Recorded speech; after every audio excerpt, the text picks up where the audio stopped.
कह दे उन्हें, सुनो आसमान से चांद तारे न तोड़ो, एक काम करो खजूर को पखना तोड़ ले आओ। सो खजूर को पखना टोरे में पसीना आ जा रहा है, आसमान से चांद तारे तोड़ है जो आए सब चुप रहे। कहो तो आसमान से चांद तारे तोड़ लाऊं, कहते पखना टोड़ ले आओ के लगो रे। ये है दिखावा है भैया, दिखावा, झूठा प्रेम। सच्चा प्रेम तो परमात्मा से होता है और वो उस प्रेम की कदर करके जानता है। तो बड़ा झूठा प्रेम दिखा रहा है ये कंस। नहीं हम नहीं छोड़ पाएंगे, अब रहने दे, नहीं हम तो चलेंगे। और खुदा ही रथ हाथ के सबको पता है, हम क्या करें, ज्यादा समय होगा ना हम के रथ की भी कथा सुनाते। रथ सारथी बनो तो को कंस बहन में सारथी बना था कि नहीं बना था? 3 सारथी बने। भागवत की कथा में 3 सारथी हैं। एक शल्य राजा, कर्ण के सारथी को नाम कहा तो जोर से बोलो, शल्य। अर्जुन के सारथी का नाम तो कृष्ण, कहते तो भूल गए। अर्जुन के सारथी कृष्ण और देवकी और वसुदेव के सारथी कंस। 3 रथ, 3 सारथी और 3 ही गते भाई। एक कृष्ण सारथी बने सो महाभारत जीतो दाओ। ध्यान दीजिए भैया, कथा पर सैकड़ा सुन चुके, माला खड़ा देखो हम ज्यादा कथा जानते नहीं है। एक सारथी कृष्ण बने तो ना जीतने वाला वो इतना भयंकर महाभारत का युद्ध पांडवों को जिता दिया। एक सारथी संत बने सो करण को हर वेरे ऐसे में देखो तो अर्जुन बाण छोड़ो, देखो तो यार वाह गजब मजा आ गया। हमें तो लगा थे कि महाभारत एक पांडव है। सो वो को जो उत्साह है तो वो को डाउन कर दिए चल लियो। सो इतने बड़े पराक्रमी कर्ण जिनको एक तीर चले तो भगवान कृष्ण बैठे हो रथ पे और हनुमान जी बैठे हो ध्वजा पे, और जब कर्ण तीर छोड़े तो अर्जुन को रथ 2 फुट पीछे हट गया। अर्जुन ने कही, देखो भगवान, हमने जब कर्ण के रथ को मारो सो कम से कम 50 फुट दूर पहुंचो, और ऐसे कैसे तीर बड़े कर्ण, हम अपने रथ को मारो बस मात्र 2 फुट दूर तो पहुंचे। भगवान कह ले, तुम समझ कर रहे हमारे दिन कर्ण के लाने, गलत फहमी में हो। जा बताओ वो के रथ पे को बैठो, को नहीं, ओके तुम्हारे रथ पे जगतपति कृष्ण और अतुलित बल के धाम हनुमान जी महाराज इस रथ पर, और जे पे पूरे जगत को पति बैठे हुए, पूरी विराट रूप में भगवान ने बताया कि हम कितने शक्तिमान हैं। धरती नहीं, हजारों करोड़ों धरती भगवान के रोमों में लटक रही, 33 करोड़ धरती लटक रही भगवान के रोमों में। इतनी ताकत रहे भगवान कृष्ण। और ऐसे पराक्रमी हनुमान जी जो ध्वजा पे बैठे, और भगवान ने कहीं सोचो तो और तुम पागल नहीं बनो, उन्हें एक तीर मारो सो 2 फुट, अरे 2 फुट नहीं तन पे क्यों हला दे तो जो रथ तो बड़ी बात होती, उन्हें तो 2 फुट पीछे हटा दो। सोचो तुम सोचो, हम बैठे हनुमान बैठे, जो रथ पीछे हटा दो, कितना बलवान नेता हो करो, सोच ली पहले। ऐसे बलवान कर्ण के सारथी बने शल्य। सो ऐसी पट्टी पड़ा में ऐसी बातें करें, बेचारे कर्ण को बिल्कुल उनकी जो उत्साह है वो उत्साह बिल्कुल वर्धन नहीं, क्योंकि वे तुम्हारे बस को नहीं है। अरे तुमने कर पे हो तो बेचारो कर पा तो सो भी नहीं कर पे। एक गांव में पहलवान गांव आज जो में तमो से लड़ ले, अब को तक जाने का उन्हें जे चाहो भारी पटकनी नहीं थी। सो एक बेचारो बिल्कुल गरीब आदमी है तो दूर पत्रो, सो उस सबरों ने कहीं तुम चले जा, उन्हें कहीं तुम्हारे इतने बड़े आदमी जा रहे पहलवान हमें क्या पहुंचा रहे, अरे तुम चले जा, मर मारा गए तो बाल बच्चों को ब्याह करा दो, तुम चिंता न करो, तुम चले जा, गाँव की इज्जत की बात है। बोलने जा रहा तो जबरदस्ती हो गया तब जा कर वो में भूमि में को धक्का देता है। तो वो बेचारा वो पहलवान मां से चलो, आदमियों ने योजना बनाई, तनक चलो सी बात कह लो, सुनो दूर पत्र दिखा रहा हो, देखो जब ये गाँव तो लड़ गई, एक पटक में गई थी से भींच टूट गई थी। आज लोग तो नहीं है, एक तो खतरनाक है जो अपने गांव को पहले दूसरे ने कही कारे दूसरी कुश्ती को नहीं आता पता क्या सो कही एक हिस्सा दो तो सो धरती में 2 फुट गड़ दो तो वो पूरा होगा तो पता है तो जब पहलवान डराने लगो उतई से अब भूमि में नहीं आ पाओ उतई कपड़ लगो बोले जो काट है भीतर एक पहलवान आओ बोले सोच रही जो दूर पत्थर भरी मानो जो बहुत खराब मारा था बोले कि दाव में लग गए तो ऐसे जैसे उनको मारे हमें मार दे अब तो बड़ा पहलवान मनो आदमों ने ऐसी बात करी को वो उत्साह है तो वो हतोत्साहित कर दो सो वो भीतर आओ अब वो तो उन्हें जा कहती सुनो तुम लड़ गया है तुम भाग दे हैं तो उन्होंने कहा भाग दी जैसे वो भीतर आवे आओ पहलवान सो वो अपने गांव के वो दूर पत्र पे वे मालक हम कोई कर हैं माने वो जाएगा हम गलत देकर भाग दे हैं सो वो जाने वो पहलवान जो जाएगा हम कोई हिस्सा मान के घींच में तोड़ नहीं सो बेके में आहा बोने कर जो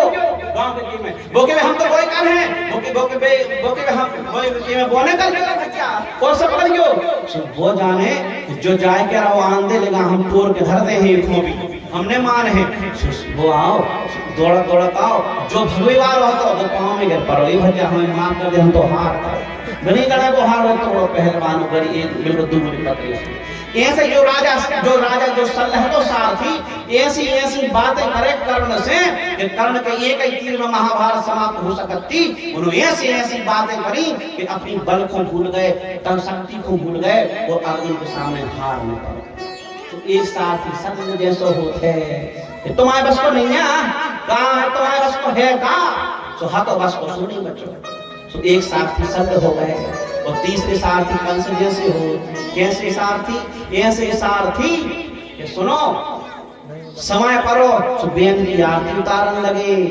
कन्यादान लेने लगे पांव पखार वो पांव पखार को जल पीने लगे बहन को लक्ष्मी जी मान के अरे आओ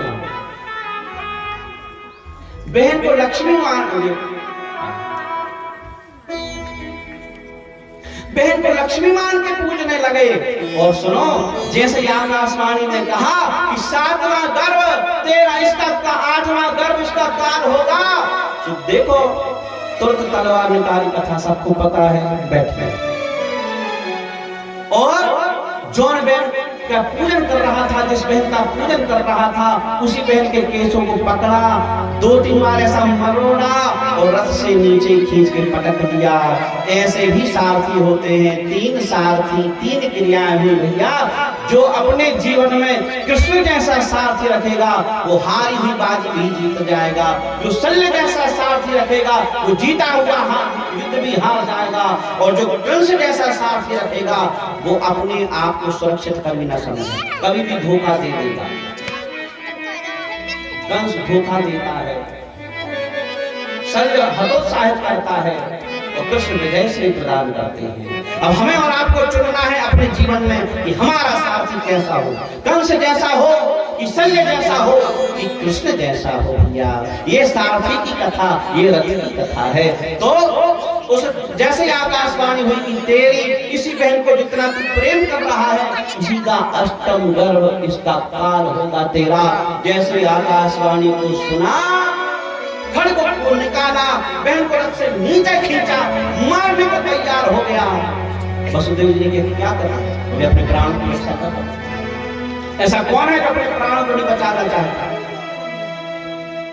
केंचुआ भी नहीं मारो चाहता हम तो राजा हैं केंचुआ को भी तुम मार जाओ बिल्कुल निर्बल रहे तो मिट्टी भरी दे तो मैं काले उन्हें जो ऐसे दबा से वो फटफटा न रख दे नहीं मारो जी लेंगे नहीं मारो जी लेंगे केंचुआ की तपस्या तो अपन तो राजा इंसान मदस्थ व्यक्ति अपन क्यों मरना चाहेंगे इसलिए मैं भी नहीं मरना चाहता और अपनी मृत्यु से बचने का उपाय सब करते हुए मैं भी कर रहा हूँ वसुदेव ने कहा आकाशवाणी ने क्या कहा था बोले इसका 8वां गर्भ मेरा काल होगा तो भैया 8वां गर्भ काल होगा बहन से कोई खतरा नहीं है ना बोले नहीं बहन से कोई खतरा तो भैया बताओ तुमने अभी इनका लक्ष्मी स्वरूप मान करके कन्यादान करके मुझे विष्णु स्वरूप मान करके कन्यादान मेरे साथ किया है इनका पाणी ग्रहण मेरे साथ किया है और अभी हम तुम मानने को तैयार होगा ये कोई शोभनीय बात नहीं है बड़ी अशोभनीय बात है भैया और एक बात तो और सुनो क्या बोले सुनिए ना, देखो आप इतने बड़े प्रतापी राजा हो, इतने वरिष्ठ राजा हो, बलवान राजा हो, और एक अबला को मारोगे तो संसार में तुम्हारी अपकीर्ति हो जाएगी। उसने सोचा ये भी बात सही है। जिस छवि को सुधारने के लिए मैं दिखावे के लिए ये शादी कर रहा था अपनी, मैं दिखावे के लिए, मैंने पहले कह दिया, दिखावे के लिए शादी की गई थी, प्रेम से नहीं की गई थी। तो जिस छवि को सुधारने के लिए मैंने ये षड्यंत्र रचा, ये शादी की रचना की गई, और वही छवि क्या किया? चलो ठीक है, लेकिन हमारी शर्त है कारागार में रहना पड़ेगा। मान लीजिए प्राण तो बच गए, कारागार में रह गए। समय आया, 1 वर्ष की अवधि में प्रथम पुत्र का जन्म हुआ। तथा सबको पता है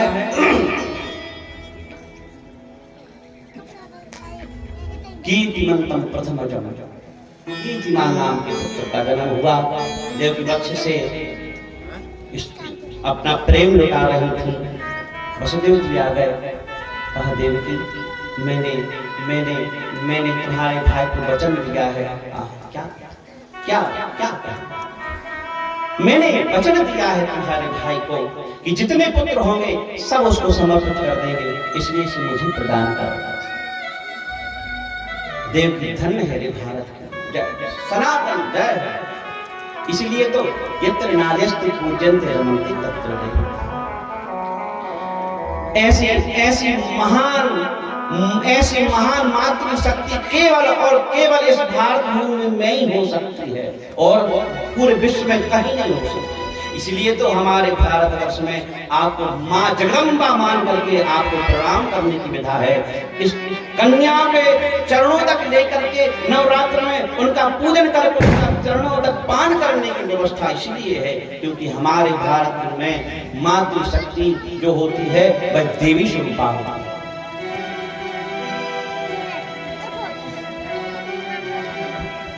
आज का अपन होते क्या करते, हमने 9 महीना पेट में रखा, हमने कितनी तकलीफ होते हमारे जी से पूछो। और जन्म भाव से तुम लेवे आ गए, तुम्हारा हक है, हो तुम बड़े आए ले बिवारे भगवत है, पीड़ा मैंने सहन की है, मुझसे पूछो पहले क्या करें, मैं जो कहूं सो वो होगा। लेकिन देवकी जी ने कहा नाथ, आपातकाल में 4 की परीक्षा होती है कि धीराज धराम मित्र आरूढ़ारी, धीराज धराम मित्र और नारी, धीराज धराम मित्र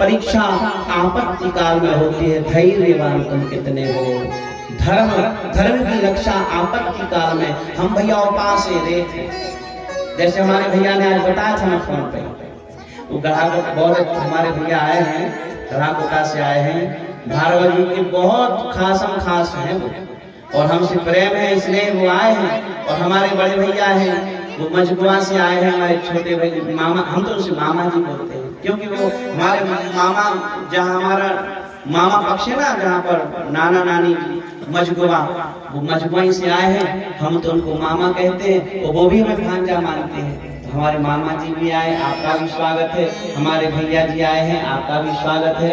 आप लोग आए, हमें बहुत अच्छा लगा।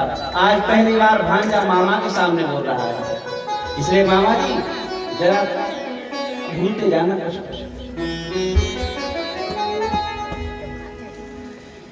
तो लेकिन देवकी जी ने अब कथा लेट हो गए, थोड़े से दान कर दिया, लेकर के गए कंस ने देखा, लो भैया हमने जो तुमसे कहा था सो वचन दिया था।